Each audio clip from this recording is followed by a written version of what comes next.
আজি 28/2/2024 বৰ্ষৰ প্ৰাতঃ মুৰলী। ওম শান্তি। বাপ দাদা মধুবন। আজি বাবাই কৈছে, মৰমৰ সন্তানসকল, ভাৰতবাসীক এইটো সিদ্ধ কৰি শুনোৱা যে শিৱ জয়ন্তীয়ে হৈছে গীতা জয়ন্তী। গীতাৰ দ্বাৰা আকৌ শ্ৰীকৃষ্ণ জয়ন্তী হয়। প্ৰশ্ন: যিকোনো ধৰ্ম প্ৰতিষ্ঠাৰ মুখ্য আধাৰ কি? ধৰ্মৰ প্ৰতিষ্ঠাপকে কোনটো কাৰ্য নকৰে যিটো পিতাই কৰে? উত্তৰ: যিকোনো ধৰ্ম প্ৰতিষ্ঠাৰ কাৰণে পবিত্ৰতাৰ বল লাগে। সকলো ধৰ্ম পবিত্ৰতাৰ বলেৰে প্ৰতিষ্ঠা হৈছে, কিন্তু কোনো ধৰ্মৰ প্ৰতিষ্ঠাপকে কাকো পবিত্ৰ কৰি নুতুলে, কিয়নো যেতিয়া ধৰ্ম প্ৰতিষ্ঠা হয় তেতিয়া মায়াৰ ৰাজ্য হয়। সকলো পতিত হ'বই লাগে। পতিতসকলক পাৱন কৰি তোলা এয়া পিতাৰেই কাম। তেওঁৱেই পাৱন হোৱাৰ শ্ৰীমত দিয়ে। গীত: এই পাপৰ জগতৰ পৰা।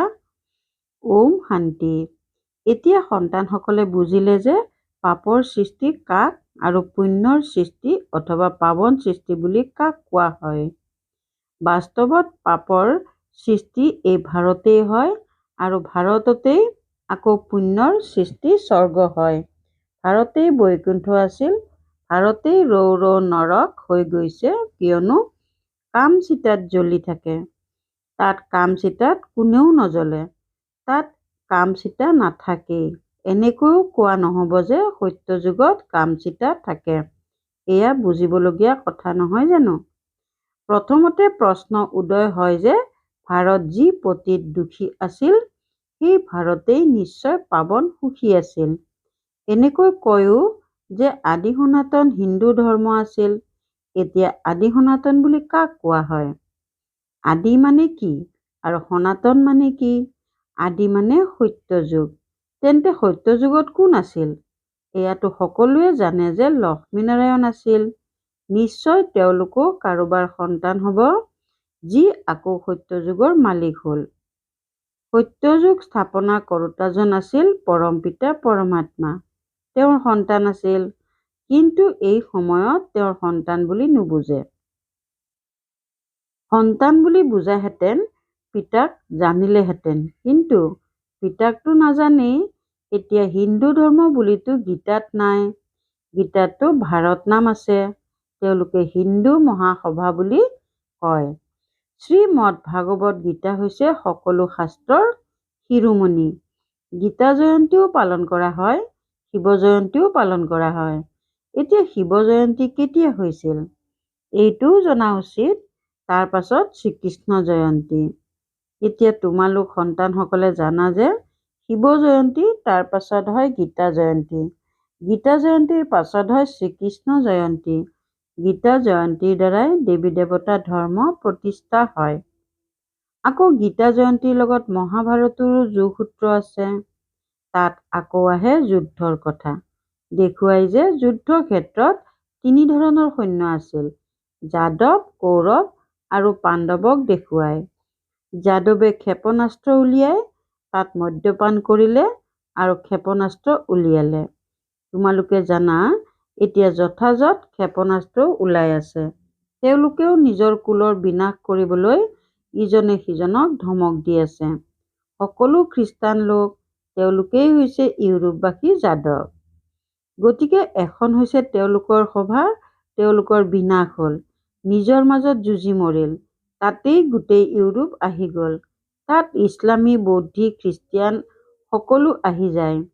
ইয়াত আকৌ আছে কৌৰৱ আৰু পাণ্ডৱ। কৌৰৱসকলৰো বিনাশপ্ৰাপ্ত হ'ল আৰু পাণ্ডৱসকল বিজয়ী হ'ল।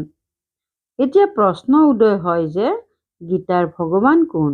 যিয়ে সহজ যোগ আৰু সহজ জ্ঞান শিকাই ৰজাৰো ৰজা কৰি তুলিলে অথবা পাৱন সৃষ্টি স্থাপনা কৰিলে? শ্ৰীকৃষ্ণ আহিল নেকি?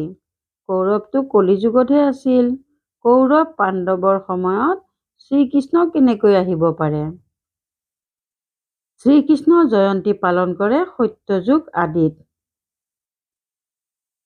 আদিত হৈছে 16 কলা। শ্ৰীকৃষ্ণৰ পাছত আকৌ ত্ৰেতাত ৰামৰ 14 কলা। শ্ৰীকৃষ্ণ হৈছে ৰজাৰো ৰজা অথবা ৰাজকুমাৰৰো ৰাজকুমাৰ। ভিকাৰী ৰাজকুমাৰসকলেও শ্ৰীকৃষ্ণক পূজা কৰে, কাৰণ এইটো জানে যে তেওঁ সত্যযুগৰ 16 কলা সম্পূৰ্ণ ৰাজকুমাৰ আছিল আৰু আমি বিকাৰী। নিশ্চয় ৰাজকুমাৰসকলেও এনেকৈ ক'ব নহয়। এতিয়া আকৌ শিৱ জয়ন্তীও আছে। মন্দিৰো আটাইতকৈ ডাঙৰ তেওঁৰেই সজা আছে। এয়া হৈছে নিৰাকাৰ শিৱৰ মন্দিৰ। তেওঁকে পৰমপিতা পৰমাত্মা বুলি কোৱা হ'ব। ব্ৰহ্মা বিষ্ণু শংকৰো দেৱতাই হ'ল। শিৱ জয়ন্তী ভাৰততেই পালন কৰা হয়। এতিয়া চোৱা, শিৱ জয়ন্তী আহি আছে। এইটো সিদ্ধ কৰি বুজাব লাগে যে শিৱক জ্ঞানৰ সাগৰ বুলি কোৱা হয়, অৰ্থাৎ সৃষ্টিক পাৱন কৰি তোলোতা হৈছে পৰমপিতা পৰমাত্মা। গান্ধীয়েও গায়ন কৰিছিল, শ্ৰীকৃষ্ণৰ নাম লোৱা নাছিল। এতিয়া প্ৰশ্ন উদয় হয় যে শিৱ জয়ন্তী তথা গীতা জয়ন্তী নে শ্ৰীকৃষ্ণ জয়ন্তী তথা গীতা জয়ন্তী। এতিয়া শ্ৰীকৃষ্ণৰ জয়ন্তীটো সত্য যুগতে হোৱা হ'ব। শিৱৰ জয়ন্তী কেতিয়া হৈছিল সেয়া কোনেও গম নাপায়। শিৱটো হৈছে নিৰাকাৰ পৰমপিতা পৰমাত্মা। তেওঁ সংগম যুগত সৃষ্টি ৰচিলে। সত্য যুগত আছিল শ্ৰীকৃষ্ণৰ ৰাজ্য। তেন্তে নিশ্চয় আগতে শিৱ জয়ন্তী হ'ব। যিসকল ব্ৰাহ্মণ কুলভূষণ সন্তান সেৱাত তৎপৰ হৈ থাকে, তেওঁলোকে এই কথাবোৰ বুদ্ধিত আনিব লাগে যে ভাৰতবাসীক কেনেকৈ সিদ্ধ কৰি শুনাও যে শিৱ জয়ন্তীয়েই গীতা জয়ন্তী। আকৌ গীতাৰ পৰা হয় শ্ৰীকৃষ্ণ জয়ন্তী অথবা ৰজাৰ জয়ন্তী। শ্ৰীকৃষ্ণই হৈছে পাৱন সৃষ্টিৰ ৰজা। তাতটো হৈছে বাদশ্বাহী। তাত শ্ৰীকৃষ্ণই জন্ম লৈ গীতাটো শুনোৱা নাছিল আৰু সত্য যুগত মহাভাৰতৰ যুদ্ধ আদিতো হ'ব নোৱাৰে। সেয়া নিশ্চয় সংগমত হ'ব। তোমালোক সন্তানসকলে এই কথাবোৰৰ ওপৰত ভালদৰে বুজাব লাগে। পাণ্ডৱ আৰু কৌৰৱৰ সভা প্ৰসিদ্ধ। শ্ৰীকৃষ্ণক পাণ্ডৱপতি হিচাপে দেখুৱাই এনেকৈ ভাবে যে তেওঁ সহজ জ্ঞান আৰু সহজ ৰাজযোগ শিকালে। বাস্তৱত যুদ্ধতো কোনো কথা নাই। বিজয় পাণ্ডৱসকলৰ হৈছে, যাক পৰমপিতা পৰমাত্মাই সহজ ৰাজযোগ শিকালে। তেওঁলোকেই 21 জন্ম সূৰ্যবংশী চন্দ্ৰবংশী হৈ গ'ল। গতিকে প্ৰথমতে বুজাব লাগে হিন্দু মহাসভাৰ লোকসকলক। সভাটো আৰু আছেই লোকসভা ৰাজ্যসভা। এই হিন্দু সভা হৈছে মুখ্য। যেনেকৈ 3 প্ৰকাৰ সেনাৰ বিষয়ে উল্লেখ কৰা হৈছে, যাদৱ, কৌৰৱ আৰু পাণ্ডৱ, আৰু এয়া হৈছেও সংগমতে। এতিয়া সত্য যুগৰ স্থাপনা হৈ আছে। শ্ৰীকৃষ্ণৰ জন্মৰ প্ৰস্তুতি চলি আছে। গীতা নিশ্চয় সংগমতেই শুনোৱা হৈছে। এতিয়া সংগমত কাক অনা হ'ব? শ্ৰীকৃষ্ণতো আহিব নোৱাৰে। তেওঁৰ কি প্ৰয়োজন যে পাৱন সৃষ্টি এৰি এই বিকাৰী সৃষ্টিলৈ আহিব? আচলতে শ্ৰীকৃষ্ণতো এই সময়ত নায়েই। তোমালোকে জানা যে এতিয়া তেওঁ 84তম জন্মত আছে। কোনো লোকে আকৌ ভাবে শ্ৰীকৃষ্ণ সকলোতে বিৰাজমান হৈ আছে, সৰ্বব্যাপী। শ্ৰীকৃষ্ণৰ ভক্তসকলে ক'ব যে এয়া সকলো কৃষ্ণই কৃষ্ণ। শ্ৰীকৃষ্ণই এই সকলো ৰূপ ধাৰণ কৰিছে।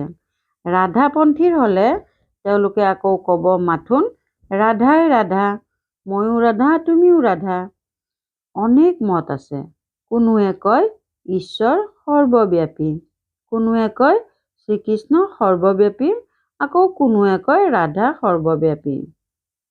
এতিয়া পিতাই তোমালোক সন্তানসকলক বুজায়, সেই পিতা বিশ্বৰ সৰ্বশক্তিমান হৰ্তা-কৰ্তা। সেয়েহে এতিয়া তোমালোক সন্তানসকলকো কৰ্তৃত্ব দি আছে যে কেনেকৈ এয়া সকলোকে বুজাবা। হিন্দু মহাসভাৰ লোকসকলক বুজোৱা, তেওঁলোকে আকৌ এই সকলোবোৰ বুজিব পাৰে। তেওঁলোকে নিজকেই ধৰ্মনিষ্ঠ বুলি ভাবে। চৰকাৰেতো কোনো ধৰ্মকেই নামানে। তেওঁলোক নিজেই বিবুধিত পৰি গৈছে। শিৱ পৰমাত্মা হৈছে নিৰাকাৰ জ্ঞান সাগৰ আৰু অন্য কাকোৱেই জ্ঞান সাগৰ বুলি ক'ব নোৱাৰি। তেওঁ যেতিয়া সন্মুখত আহি জ্ঞান দিব, তেতিয়া ৰাজ্য স্থাপনা হ'ব। আকৌ এবাৰ ৰাজ্য স্থাপনা হৈ গ'লে পুনৰ সন্মুখত তেতিয়াহে আহিব যেতিয়া ৰাজ্য হেৰুৱাই পেলাবা। গতিকে তোমালোকে সিদ্ধ কৰিব লাগে যে শিৱ পৰমাত্মা হৈছে নিৰাকাৰ জ্ঞান সাগৰ, শিৱ জয়ন্তী তথা গীতা জয়ন্তী। ইয়াৰ ওপৰত নাটক ৰচিব লাগে যাতে মনুষ্যৰ বুদ্ধিৰ পৰা শ্ৰীকৃষ্ণৰ কথা আঁতৰি যায়। নিৰাকাৰ শিৱ পৰমাত্মাকেই পতিত পাৱন বুলি কোৱা হয়। শাস্ত্ৰ আদি যি ৰচা হৈছে সেয়া সকলো মনুষ্য মতৰ আধাৰত মনুষ্যই ৰচিছে। বাবাৰতো কোনো শাস্ত্ৰ নাই। পিতাই কয়, মই সন্মুখত আহি তোমালোক সন্তানসকলক ভিকহুৰ পৰা ৰাজকুমাৰ কৰি তোলো আৰু তাৰ পাছত মই গুচি যাওঁ। এই জ্ঞান মইহে সন্মুখত শুনাব পাৰোঁ। সেই গীতা পাঠকসকলে যদিও গীতা শুনায়, কিন্তু তাততো ভগৱান সন্মুখত নাই। এনেকৈ কয় যে গীতাৰ ভগৱান সন্মুখত আছিল, যিয়ে স্বৰ্গ স্থাপনা কৰি গুচি গ'ল। তেনেহলে সেই গীতা শুনিলে কোনোবা স্বৰ্গবাসী হ'ব পাৰিব জানো? মৃত্যুৰ সময়তো মনুষ্যক গীতা শুনায় আৰু অন্য কোনো শাস্ত্ৰ নুশুনায়। এনেকৈ ভাবে যে গীতাৰ দ্বাৰা স্বৰ্গৰ স্থাপনা হ'ল, সেইবাবে গীতাহে শুনায়। তেন্তে সেই গীতা এখনহে হোৱা উচিত নহয় জানো? অন্য সকলো ধৰ্ম পাছত আহিছে। অন্য কোনোৱে ক'ব নোৱাৰে যে তোমালোক স্বৰ্গবাসী হবাগৈ। আকৌ মনুষ্যক গংগা জল পান কৰাই, যমুনা জল পান নকৰায়। গংগা জলৰহে মহত্ব আছে।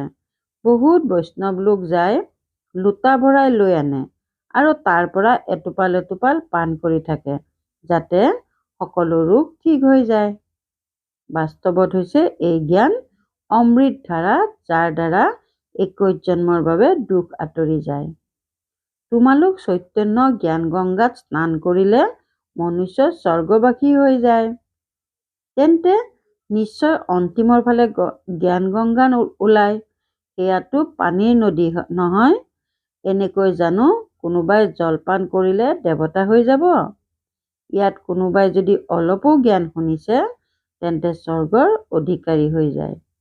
এয়া হৈছে জ্ঞান সাগৰ শিৱ বাবাৰ জ্ঞান গংগা। জ্ঞান সাগৰ গীতা জ্ঞানদাতা হৈছে এজন শিৱ, শ্ৰীকৃষ্ণ নহয়। সত্য যুগত কোনো পতিত নাথাকে যাক জ্ঞান দিব। এই সকলোবোৰ কথা ভগৱানে বহি বুজায়। হে অৰ্জুন অথবা সঞ্জয়, নাম প্ৰখ্যাত হৈ গৈছে, লিখাত বহুত চোকা, নিমিত্ত হৈছে।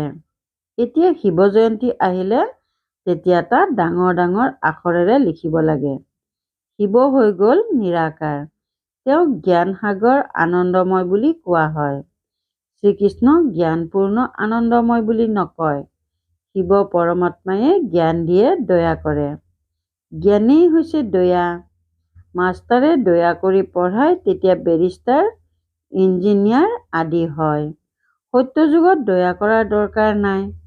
গতিকে প্ৰথমতে এইটো সিদ্ধ কৰিব লাগে যে নিৰাকাৰ জ্ঞান সাগৰ শিৱ জয়ন্তীয়ে গীতা জয়ন্তী অথবা সত্যযুগী সাকাৰ শ্ৰীকৃষ্ণ জয়ন্তীয়ে গীতা জয়ন্তী। এয়া তোমালোক সন্তানসকলে সিদ্ধ কৰিব লাগে। তোমালোকে জানা যে যিয়েই পয়গম্বৰ, দূত আদি আহে, তেওঁলোকে পাৱন কৰি নুতুলে। দাপৰৰ পৰা মায়াৰ ৰাজ্য হোৱাৰ বাবে সকলো পতিত হৈ যায়। আকৌ যেতিয়া অশান্ত হৈ যায়, তেতিয়া ইয়াৰ পৰা গুচি যাব বিচাৰে। যি ধৰ্ম প্ৰতিষ্ঠা কৰে সেয়াই পুনৰ বৃদ্ধি হৈ গৈ থাকে। পবিত্ৰতাৰ বলেৰে ধৰ্ম প্ৰতিষ্ঠা কৰে, আকৌ অপবিত্ৰ হ'বলগীয়া হয়েই। মুখ্য হৈছে 4টা ধৰ্ম। ইয়াৰ পৰাই বৃদ্ধি হৈ থাকে। ইয়াৰ পৰাই ঠাল ঠেঙুলি ওলায়। শিৱ জয়ন্তী, গীতা জয়ন্তী সিদ্ধ হৈ গ'লে অন্য সকলো শাস্ত্ৰ নোহোৱা হৈ যাব, কিয়নো এয়া সকলো মনুষ্যৰ দ্বাৰা ৰচিত। বাস্তৱিকতে ভাৰতৰ শাস্ত্ৰ এখনেই গীতা। অতিকৈ মৰমৰ পিতাই কিমান সহজ কৰি বুজায়। তেওঁৰ মত শ্ৰেষ্ঠতকৈও শ্ৰেষ্ঠ। এতিয়া তোমালোকে এইটো সিদ্ধ কৰিব লাগে যে নিৰাকাৰ জ্ঞান সাগৰ জয়ন্তীয়েই গীতা জয়ন্তী নে সত্যযুগী সাকাৰী শ্ৰীকৃষ্ণ জয়ন্তীয়েই গীতা জয়ন্তী। ইয়াৰ বাবে বহুত বিশাল সভা আয়োজন কৰিব লাগে। এইটো কথা সিদ্ধ হৈ গ'লে তেতিয়া সকলো পণ্ডিত তোমালোকৰ ওচৰলৈ আহি এইটো লক্ষ্য গ্ৰহণ কৰিব।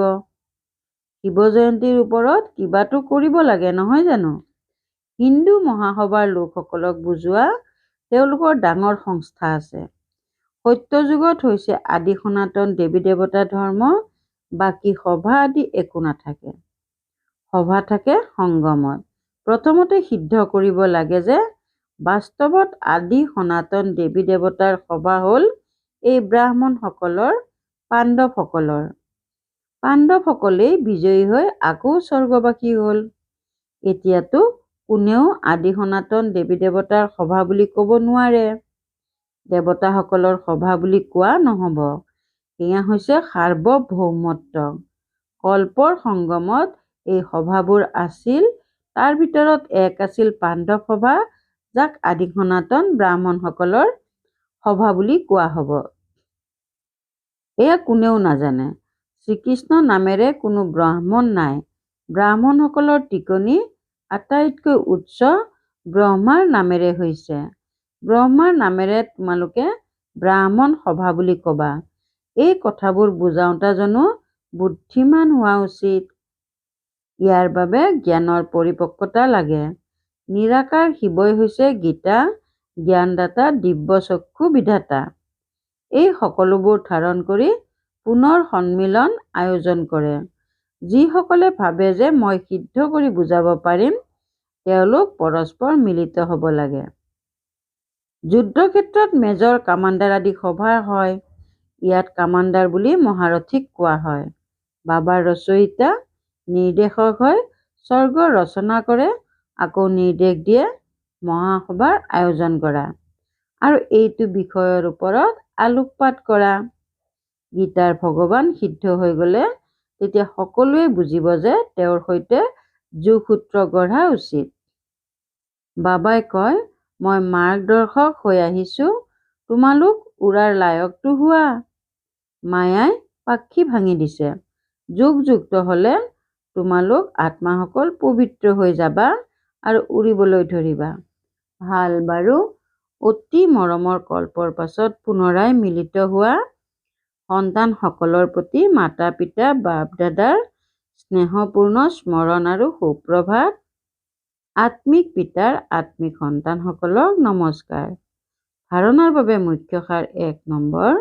জ্ঞান অমৃতৰ ধাৰাৰে সকলোকে নিৰোগী তথা স্বৰ্গবাসী কৰি তোলাৰ সেৱা কৰিব লাগে। মনুষ্যক দেৱতা কৰি তুলিব লাগে।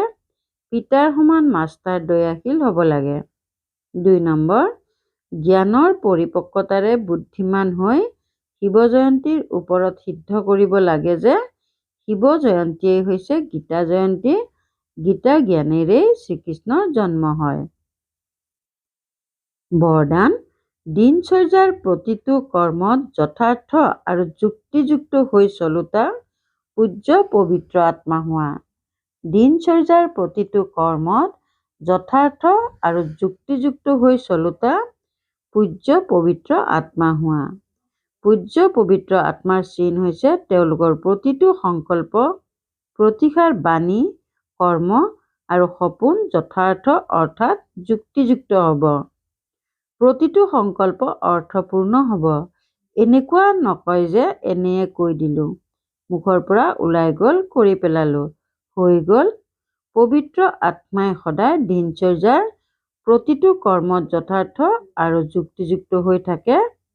সেয়েহে পূজাও তেওঁলোকৰ প্ৰতিটো কৰ্মতেই হয়, অৰ্থাৎ গোটেই দিনচৰ্যাৰ হয়। শুই উঠাৰ পৰা ৰাতিলৈকে ভিন্ন ভিন্ন কৰ্মৰ দৰ্শন হয়। শ্লোগান। সূৰ্যবংশী হ'বলৈ হ'লে সৰ্বদা বিজয়ী আৰু একৰস স্থিতি গঢ়ি তোলা। সূৰ্যবংশী হ'বলৈ হ'লে সৰ্বদা বিজয়ী আৰু একৰস স্থিতি গঢ়ি তোলা। ওম শান্তি।